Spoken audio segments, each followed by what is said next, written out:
What's up YouTube, it's your boy Lamora, back with another YouTube video, and today we're bringing it back to the basics. We're going to be talking about something that I think is really easy to overlook and also really easy to mess up despite how important it is. Now of course we're talking about DC, which also stands for difficulty class, which represents essentially a target number that your players roll against whenever they're doing anything that has a level of difficulty, because there's a chance that they can fail. The reason why I think this thing is really important is because us game masters, we put a lot of effort into our stories, most importantly our world building, thinking about the setting and the people, the nations, the different factions, all that stuff, the nuanced things that we put into a world, the detail work. And the reason why setting your DC properly in your game is really important is because you're already going through all the work to write all this stuff up for world building, and it would really suck if you put together some really good stuff but it ends up getting messed up because your players can't buy into your world because you're setting some pretty janky DCs, some things that kind of take them out of the world and don't let them really experience what you've done in the world building phase. And that is why it's important to set realistic DCs. The difficulty class, if you can picture it, is like the physics engine of your world. It is the barrier of what makes sense. It is the gauge of difficulty and realism at the same time. So we're going to talk a little bit about DCs, and I think if you are able to get on board with some of the things I'm talking about here, you're going to notice that your players are taking your world a little more seriously. You'll also notice that they're going to be a bit more creative in the way that they approach certain situations because of how realistic your world appears to them. So the first thing is setting the DC itself.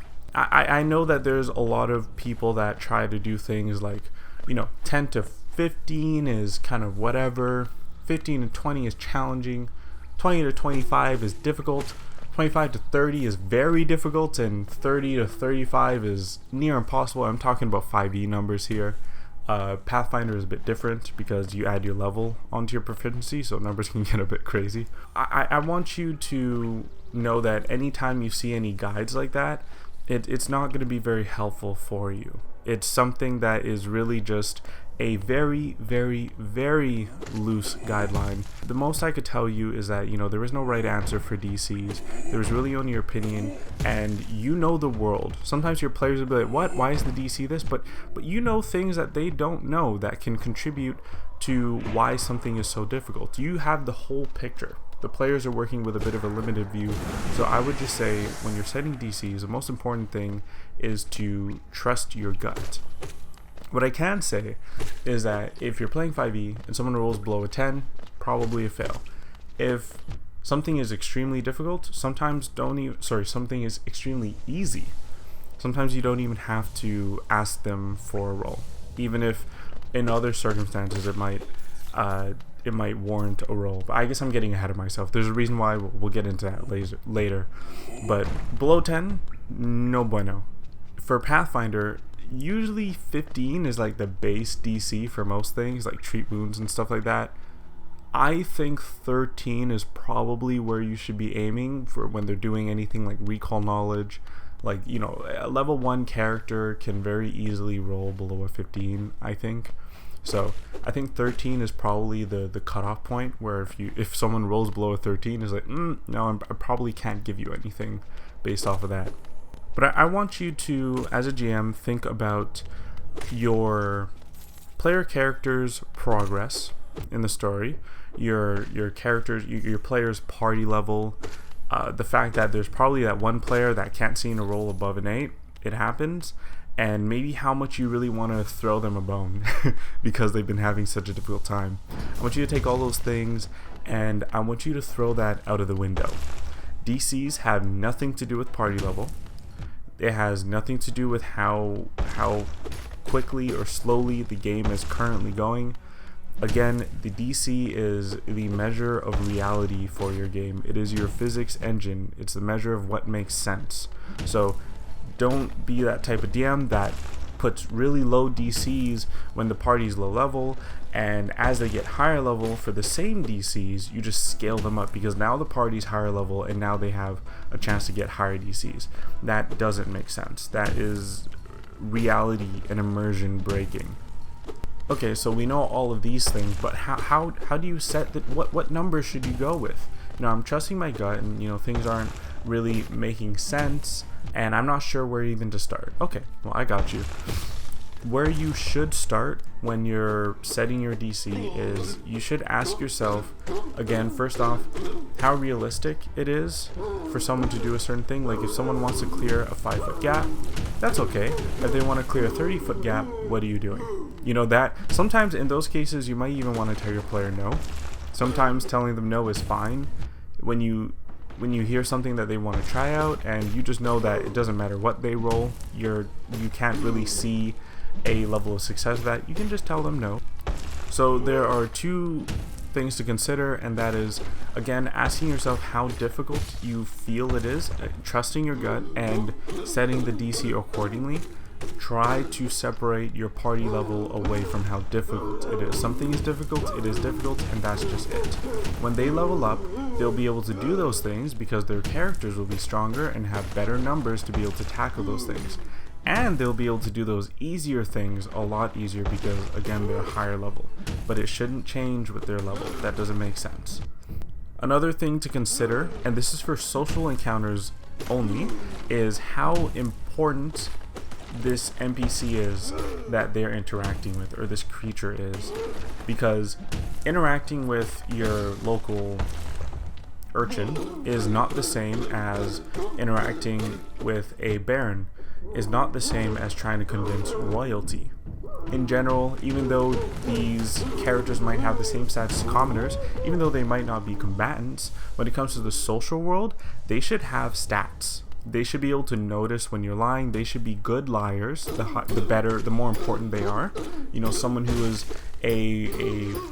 someone who is a noble, someone who's royalty, and even in the criminal sphere, someone who's really been doing what they've been doing and they're really good at it, they should have these social skills up. It should be more difficult to convince them to do things because they have experience in this type of stuff. Maybe they don't have combat experience like the PCs would, but they have experience with talking with people, negotiating, things like that. So it would be, of course, more difficult to convince these guys. That's just something to keep in mind.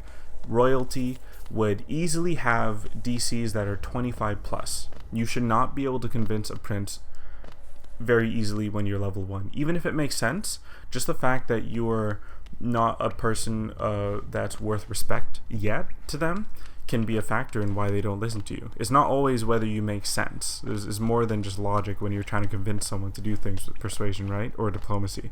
So that's just something to consider. So that's about setting the DC. The second thing when it comes to talking about the stuff that we're going to talk about is that you can modify the DC. So you can set the DC initially, and based on the player's actions and how they approach the situation, you can modify the DC, and you should always be doing this. This is why I said go with your gut, because everything is circumstantial. And even when you set the DC, the circumstance that occurs after you set the DC, or you have a DC in your head, what your players are doing can change whether that is whether what they're doing is a bit more feasible or not.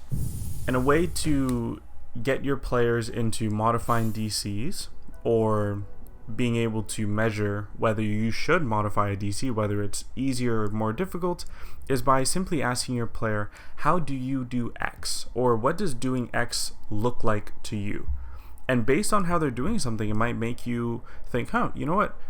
I thought that this might be difficult at first, but maybe this is -4 on the DC. Things like that.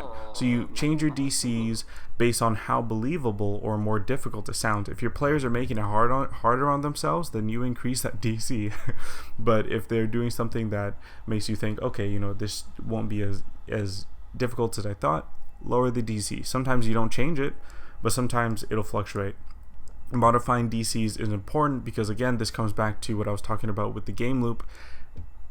RPGs, it's a discussion, and there's a back and forth. I might have an idea, but when the player tells me something, I should be modifying the DCs in my head based on what the player's telling me. So for social encounters, don't just let someone say, I want to convince NPC to do X. I see this so often in Pathfinder games where someone might say, oh, I want to make an impression because there's like a feat based around making an impression. No, you're supposed to go in and role play it, and when the feat is relevant, then we'll deal with that. Ask your players, get them in the habit of actually role playing things, and based on what they say, you can raise or lower the DC.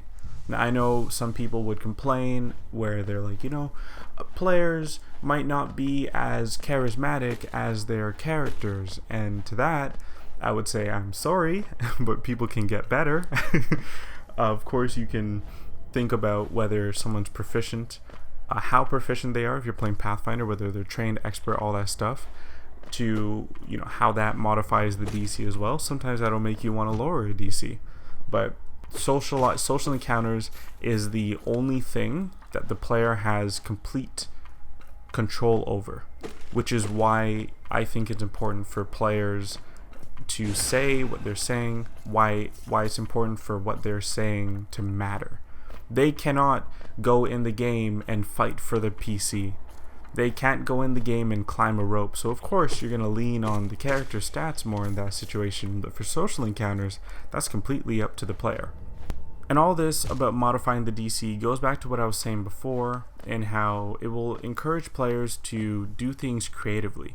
They will look at their stats and sometimes understand that they might not have the best stat for what they're trying to do, and they will think of creative ways to circumvent the fact that they don't have the stats quite yet by doing things intelligently, by saying the right things. I've had players who bypass having to make a charisma check by simply writing a letter. And maybe you're a DM that maybe wants them to still make that charisma check after they write the letter, and that's fine. But certain things are just based on you and your players. There are certain ways to circumvent things and to kind of get around rolling, which is something I've noticed players try to do, and it's perfectly fine because they're treating situations with a level of creativity, which is, I think, really good for the gameplay loop and healthy for the game in general.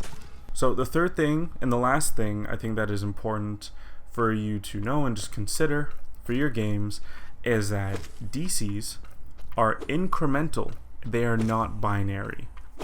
I know things are usually fail, succeed, critically fail, but there's a wider spectrum than just those metrics.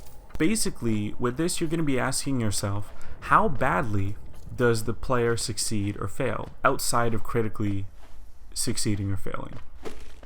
Instead of just, okay, you've rolled 17 or higher, so you succeed or you fail.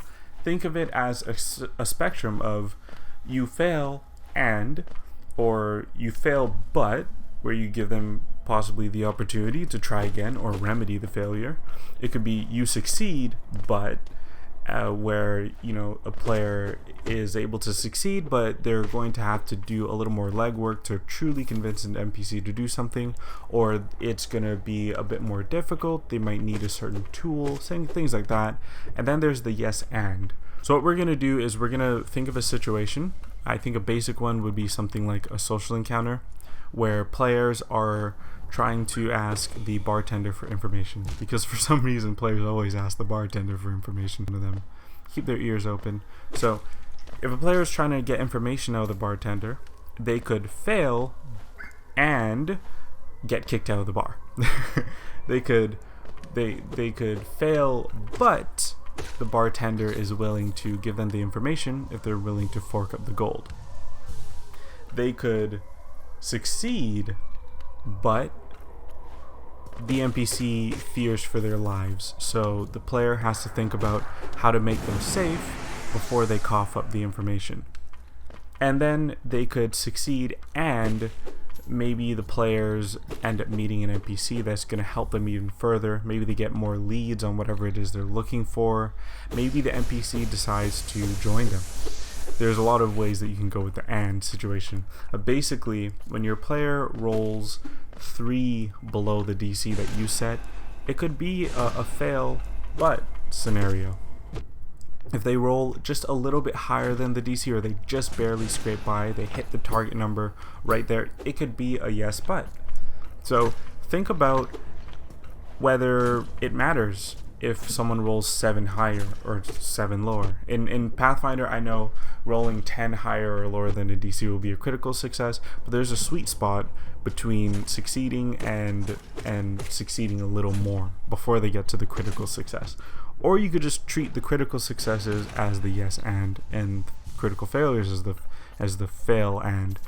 I know in 5e you don't have critical fumbles or critical successes when it comes to social encounters, but thinking about for 5e, you could steal a bit from Pathfinder 2nd edition over there, where if someone rolls 10 above the DC or 10 below, that is when the you fail and or the you succeed and activates. So yeah, these are my thoughts on setting DCs, and I think this stuff is really basic, but it's really easy to mess up. Not a lot of people really think about this stuff, and it matters so much in your games. So this will be really useful for beginner DMs, intermediate, and some advanced DMs. Anyways, I think next week we're going to be going back to underrated monsters. I'll see. I do have a lot of video ideas lined up for you, so I will see you next week. If you ended up liking the video, please leave a like and subscribe. It'll help the tiny channel grow, and also make sure that my future videos don't get lost in the algorithm.